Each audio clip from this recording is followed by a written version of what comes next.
Hello दोस्तों, नमस्कार। अभी की सबसे बड़ी खबर आ रही है, जहां पर पाकिस्तान में चुनाव के बाद गृह युद्ध के आसार। सेना प्रमुख ने चली बहुत बड़ी चाल, जिन्ना के देश में फिर बनेगा क्या बांग्लादेश। सबसे बड़ी खबर आपको बताएंगे दोस्तों, बताएंगे कैसे इमरान खान का जीता हुआ चुनाव अचानक हरवा दिया गया दोस्तों, कैसे बेईमानी की गई। और इतना ही नहीं, आपको बताएंगे पाकिस्तान में हाफिज सईद के औकात की खुल गई पोल। बम्पर वोट से चुनाव हारा इसका बेटा, मंसूबे पर फिर गया पानी। बताएंगे कैसे जनता ने दिया मुंह तोड़ जवाब। साथ ही साथ आपको बताएंगे पाकिस्तानियों ने कहा कि भारत की तरह ईवीएम से चुनाव करवाना चाहिए, तभी निष्पक्ष चुनाव होगा। साथ ही साथ सबसे बड़ी खबर बताएंगे, बरेली में मौलाना तौकीर रजा का भड़काऊ बयान और मच गया बवाल। कहा था हम पर हमला होगा तो हम जान से मार देंगे, जिसके बाद दोस्तों उसके ज्ञानवापी पर जेल भरो आंदोलन के खिलाफ जुटाई भीड़। क्या है अभी के हालात दोस्तों, सारी जानकारियां बताएंगे। बनेगा वीडियो अंत तक। और खबरों में आगे बढ़ने से पहले अगर आप भी मानते हैं कि मोदी है तो हर चीज मुमकिन और बंगाल में बदलाव बहुत जरूरी है, तो इस वीडियो को भी कर दीजिए लाइक, चैनल कर दीजिए सब्सक्राइब, बेल आइकन दबाइए, साथ ही कमेंट बॉक्स में लिख दीजिएगा जय हिंद। जी हाँ, तो चलते पहली बड़ी खबर की तरफ, जहां पाकिस्तान में चुनाव के बाद गृह युद्ध के आसार। सेना प्रमुख ने चली चाल, जिन्ना के देश में क्या फिर बनेगा बांग्लादेश। बता दें, पाकिस्तान के आम चुनाव में इमरान खान की पार्टी पीटीआई के समर्थकों ने सबको चौंका दिया है। इमरान खान के समर्थक चुनाव में निर्दलीय उतरे थे और उन्होंने शानदार सफलता हासिल की है। 100 से ज्यादा सीटों पर निर्दलीय प्रत्याशी अपना कमाल दिखा रहे हैं। चुनाव परिणामों से साफ हो गया है कि अभी निर्दलीय सांसदों की मदद से ही कोई सरकार बनेगी। वहीं अब आरोप लग रहे हैं कि अपने पक्ष में चुनाव परिणाम नहीं जाता देख पाकिस्तान सेना धांधली करवाने में जुट गई है, ताकि नवाज शरीफ या बिलावल की पार्टी को आगे बढ़ाया जाए। इसका खुद उदाहरण नवाज शरीफ है, जो रात तक 70% वोटों की गिनती के बाद पीटीआई के उम्मीदवार से पीछे चल रहे थे, लेकिन अब उन्हें अचानक से लाहौर की सीट से विजेता घोषित कर दिया गया है। इससे अब पाकिस्तानी मतदाताओं में गुस्सा और हताशा भड़क रही है। विशेषज्ञों ने चेतावनी दी है कि यह गुस्सा गृह युद्ध जैसे हालात बदल सकता है। जी हाँ, पाकिस्तानी मामलों के विशेषज्ञ और ब्रिटेन में सहायक प्रोफेसर जोहा वसीम कहती है कि वह पाकिस्तान में चुनाव परिणामों के ऐलान में इतनी ज्यादा देरी धांधली को लेकर गंभीर सवाल खड़ा करता है। उन्होंने अल जजीरा से बातचीत में कहा यह असामान्य है और पर्दे के पीछे चल रही गड़बड़ी की ओर इशारा कर रहा है। जी हाँ दोस्तों, ये संकेत दे रहा है कि नवाज शरीफ सत्ता की ओर बढ़ रहे हैं, लेकिन अब इसको बड़ी चुनौती मिल गई है। वसीम ने कहा कि पाकिस्तानी सेना ने इमरान समर्थकों के खिलाफ दमन चक्र चलाया और उन्हें प्रताड़ित किया, और अब उसका ये दाव उल्टा पड़ गया। जी हाँ दोस्तों, अब ऐसे में पाकिस्तान में गृह युद्ध छिड़ना तय माना जा रहा है, क्योंकि जनता जो है वो इमरान खान के सपोर्ट में दिखाई दे रही है। और दोस्तों अचानक से पीछे चलते चलते अचानक से आगे आ जाना नवाज शरीफ का ये क्लियर दिखा रहा है कि सेना ने बहुत बड़ी धांधली, बहुत बड़ी चाल चली है। जी हाँ, और इसीलिए सबसे बड़ी वजह यह है कि सबसे पहले इमरान खान को जेल में डाला गया, उनका बल्ला छीन लिया गया, और जब चुनाव जीतने की बारी आई तो धांधली की खबर आने लगी पाकिस्तान से। जी हाँ, इतना ही नहीं, अब आपको बताते हैं जहां पर हाफिज सईद के बेटे को लेकर क्या खबर है दोस्तों। पाकिस्तान में हाफिज सईद के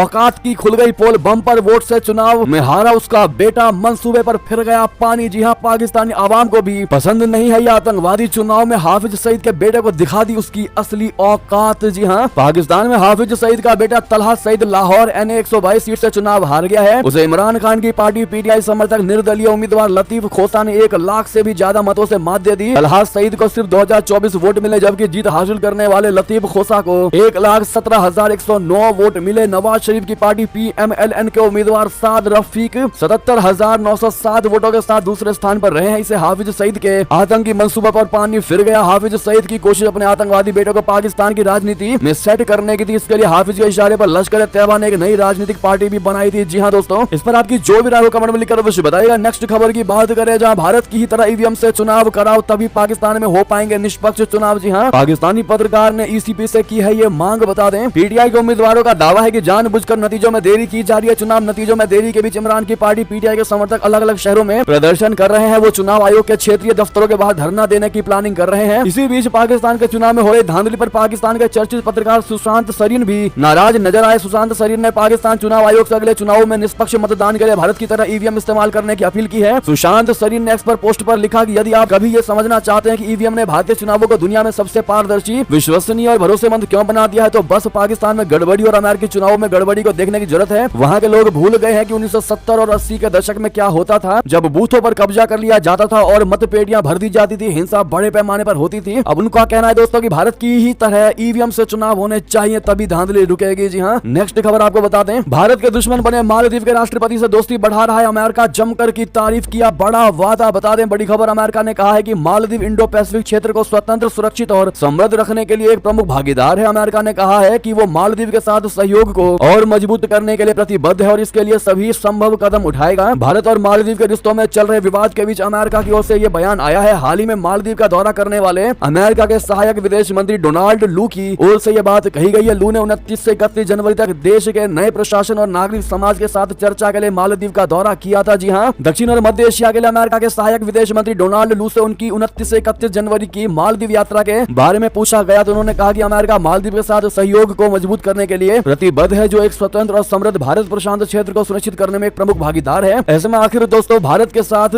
जिस प्रकार से मालदीव के राष्ट्रपति दुश्मनी बढ़ाने की कोशिश कर रहे हैं, तो वही अमेरिका मालदीव को अपना दोस्त बनाने में जुट गया। इस पर आपकी जो भी राय हो, क्या अमेरिका की भी इसमें कोई चाल हो सकती है? दोस्तों बताइएगा जरूर, आपको क्या लगता है। नेक्स्ट खबर आपको बता दें, क्या मोदी सरकार ने वाकई में मालदीव के लिए बजट घटाया या बढ़ाया है? मोदी सरकार ने दिया इसका जवाब। दरअसल मालदीव से जारी राजनयिक विवाद के बीच भारत ने मालदीव के लिए सहायता राशि बढ़ा दी है। वित्तीय वर्ष 2024-25 के बजट में भारत ने मालदीव के लिए 93.8 मिलियन अमेरिकी डॉलर आवंटित किया है। हालांकि 1 फरवरी को पेश हुए बजट में मालदीव के लिए सहायता राशि घटा दी गई थी, लेकिन गुरुवार को आयोजित साप्ताहिक प्रेस कॉन्फ्रेंस में विदेश मंत्रालय ने बताया कि मालदीव के लिए आवंटित बजट को रिवाइज किया गया है। जी हाँ, नेक्स्ट खबर बता दें, चीन में मुस्लिमों की खत्म नहीं हो रही मुश्किलें। चीनी सरकार ने मस्जिद के डिजाइन को लेकर जारी किए ये नियम। बता दें, चीन में उइगर मुस्लिमों की मुश्किलें कम नहीं हो रही हैं। चीनी सरकार ने मस्जिदों के निर्माण को लेकर नए नियम और कायदे कानून जारी कर दिए हैं। चीन में उइगर मुस्लिम लगातार परेशान हो रहे हैं। ताजा मामले में शिनजियांग में धार्मिक प्रथाओं को लेकर एक आदेश जारी किया गया है। चीन की सरकारी अथॉरिटी ने शिनजियांग में मस्जिदों के डिजाइन को लेकर निर्देश जारी किए हैं और इस आदेश के मुताबिक नवनिर्मित मस्जिदों के डिजाइन में चीनी परंपराओं का दिखना जरूरी है। उइगर स्वायत्त क्षेत्र शिनजियांग में अब नवनिर्मित मस्जिदों के निर्माण में चीनी विशेषताओं का समावेश करना जरूरी हो गया है। जी हाँ दोस्तों, चीन के सरकारी नियम के मुताबिक कोई संगठन या कोई व्यक्ति यहाँ के निवासियों को किसी धर्म में विश्वास करने या ना करने पर विवश नहीं कर सकता, लेकिन पुरानी मस्जिदों के पुनः निर्माण या नई मस्जिदों के निर्माण में चीनी परंपराओं का समावेश होना जरूरी है। नेक्स्ट खबर बता दें, बरेली में मौलाना तौकीर रजा का भड़काऊ बयान कि हम पर हमला होगा तो हम जान से मार देंगे, जिसके बाद मच गया बवाल। बता दें, उत्तर प्रदेश के बरेली में मौलाना तौकीर रजा ने जेल भरो आंदोलन शुरू कर दिया है। हल्द्वानी हिंसा और ज्ञानवापी पर कोर्ट के फैसले के खिलाफ रजा ने विरोध का ऐलान किया था। इसके बाद उनके समर्थन में तमाम लोग सड़कों पर आ गए। इस दौरान रजा के विवादित बयान से माहौल और अशांत हो गया है। जुमे की नमाज के बाद रजा के समर्थन में तमाम लोग सड़कों पर उतर आए हैं। इसको लेकर प्रशासन भी चौकन्ना हो गया है। बरेली और आसपास के इलाकों में सुरक्षा व्यवस्था सख्त कर दी गई है। तौकीर रजा समेत 20 लोगों को नोटिस जारी किया गया है। दरअसल बन भूलपुरा के इंदिरा नगर क्षेत्र में मलिक के बगीचे में बने अवैध मदरसे और नमाज स्थल को नगर निगम की टीम ने जेसीबी मशीन लगाकर ध्वस्त कर दिया। इस दौरान मौके पर नगर आयुक्त पंकज उपाध्याय, सिटी मजिस्ट्रेट ऋचा सिंह, उप जिलाधिकारी परितोष वर्मा समेत वरिष्ठ अधिकारी मौजूद थे। ध्वस्तीकरण की कार्रवाई के दौरान मलिक के बगीचे के आसपास रहने वाले तमाम कथित अराजक तत्वों ने पुलिस और प्रशासन के ऊपर पथराव कर दिया, जिसमें कई पुलिसकर्मी घायल हो गए। इस दौरान वहां मौजूद कई पत्रकारों को भी चोटें आई। अराजक तत्वों को तितर बितर करने के लिए पुलिस ने आंसू गैस के गोले छोड़े और फिर हल्का बल का प्रयोग किया। दोस्तों, हल्द्वानी की घटना के बाद इत्तेहादे मिल्लत काउंसिल यानी IMC प्रमुख मौलाना तौकीर रजा ने कहा कि हमें अपने देश से प्यार है, इसलिए हमने अब तक चुप्पी साधे रखी थी। हमारी चुप्पी को कमजोरी नहीं समझा जाना चाहिए। अब पानी सिर के ऊपर हो गया है। लोकतंत्र में अगर हमारी बात नहीं सुनी जाएगी तो ऐसी आजादी हमें नहीं चाहिए। तौकीर रजा ने कहा कि आज देश में ऐसी सरकार शासन कर रही है जो हमारी आवाज दबा रही है। हल्द्वानी हिंसा पर तौकीर रजा ने कहा कि हमारी आवाज को अब दबाया नहीं जा सकता है। मौलाना तौकीर रजा ने कहा कि हम किसी बुलडोजर को बर्दाश्त नहीं करेंगे। मौलाना रजा ने कहा कि हमसे बोलने का अधिकार छीना जा रहा है। जुल्म को किसी भी सूरत में सहन नहीं किया जा सकता है। इस प्रकार की स्थिति हम नहीं देख सकते हैं। उन्होंने कहा कि हम जब कुछ नहीं कर सकते तो ऐसी आजादी से बेहतर जेल जाना है। हल्द्वानी में प्रशासनिक कार्रवाई को लेकर तौकीर रजा का भड़काऊ बयान भी सामने आया है, जिसमें उन्होंने कहा कि तुम हमारे घर पर बुलडोजर दोगे तो हम क्या चुप बैठेंगे? अब किसी बुलडोजर को बर्दाश्त नहीं किया जाएगा। सुप्रीम कोर्ट अगर संज्ञान नहीं ले रहा है तो हम अपनी हिफाजत खुद करेंगे। हमें कानून ने अधिकार दिया है कि अगर हम पर कोई हमला होता है तो हम उसे जान से मार देंगे। जी हाँ, जिसके बाद दोस्तों वाकई में बवाल मच गया और तौकीर रजा के बयान के बाद मुस्लिम समुदाय का भारी प्रदर्शन देखने को मिला, जिसके बाद प्रशासन भी हिल गया। जी हाँ, साथ ही साथ इनको नोटिस भेजा गया है। दोस्तों, इसके चलते हजारों लोग सड़कों पर उतर आए हैं। इसको लेकर पहले से ही भारी पुलिस बल तैनात किया गया है। पूरा इलाका छावनी में तब्दील है। ड्रोन से निगरानी की जा रही है। फिलहाल पुलिस तौकीर रजा और उनके समर्थकों को रोकने का प्रयास कर रही है, लेकिन समर्थक बैरिकेड गिराकर आगे बढ़ गए। हालात तनावपूर्ण है। ज्ञानवापी केस में आए फैसले के विरोध में शुक्रवार को तौकीर रजा समर्थकों संघ जेल भरो आंदोलन कर रहे हैं। जी हाँ दोस्तों, बहरहाल ये तो की सारी बड़ी खबरें। आपको हमारी खबर कैसी लगी? आशा करता हूँ बहुत अच्छी लगी होगी। अगर थोड़ी भी अच्छी लगी तो इस वीडियो को दोस्तों, भाइयों में, साथियों में, रिश्तेदारों में शेयर अवश्य कर दीजिएगा और अभी कर दीजिए इस वीडियो को लाइक, चैनल कर दीजिए सब्सक्राइब, बेल आइकन दबाइए, साथ ही कमेंट बॉक्स में लिख दीजिएगा जय हिंद जय भारत। और यहाँ तक बने रहने के लिए आप सभी का बहुत बहुत धन्यवाद।